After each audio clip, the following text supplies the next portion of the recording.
Neno, dobar dan i dobro nam došao. Dobar dan.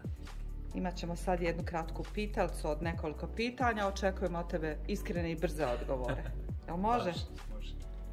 Na što si posebno ponosan u životu?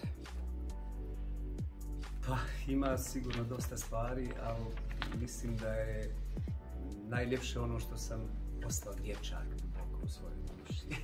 Duboko u sebi ostao sam dijete, radim mi sitnice, volim ljude, volim se družiti i mislim da me to nekako održava. Koja je najluđa stvar koju si napravio u životu? Joj, bilo je toga. Ne mogu se sjetiti trenutno neke baš najluđe. Recimo ples na zaleđenom jezeru. I onda sam propao. Nije bio baš Stvarno? neki debel led, da. Nije bio baš debel. Slušaš li svoje srce? Slušam.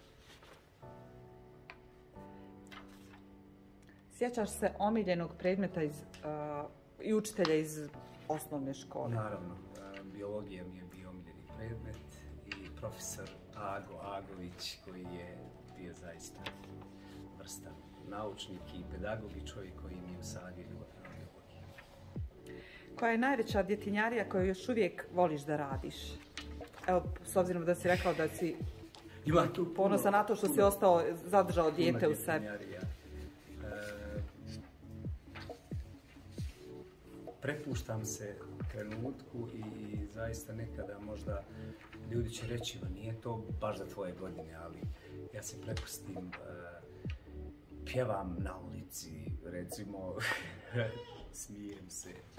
Kada mi se smije, nekada sam i bučan. Ima puno stvari. Sada, malo ste me zatekli, ali ostao sam dijete. Neka priča iz tvog djetinjstva? Najzanimljivija? Eto, ono čega se sjećaš prvog?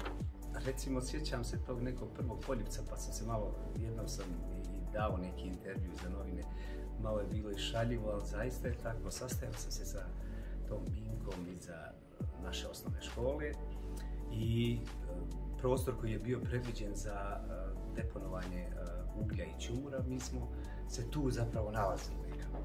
I vjerujte mi, nakon toliko godina taj ćumur me uvijek podsjeti na prvi poljubac.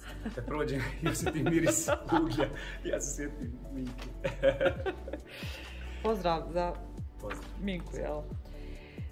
Koji posao ti nikako, ali baš nikako ne bi išao? Pa nisam volio građevinske poslove, mada sam ih stvarno radio. A ćumur? Ali i to je stvaranje ćumura, ništa. Da li vjeruješ u ljubav na prvi pogled i misliš li da treba vremena da se ljubav desi? Pa vjerujem da se može desiti ta neka vatra, strast na prvi pogled i tome se treba prepustiti. Ovo drugo nisam razumio baš, da li vjerujem da se može iz tog prvog susreta dogoditi ljubav. Da li može da se desi velika ljubav? Mislim da može.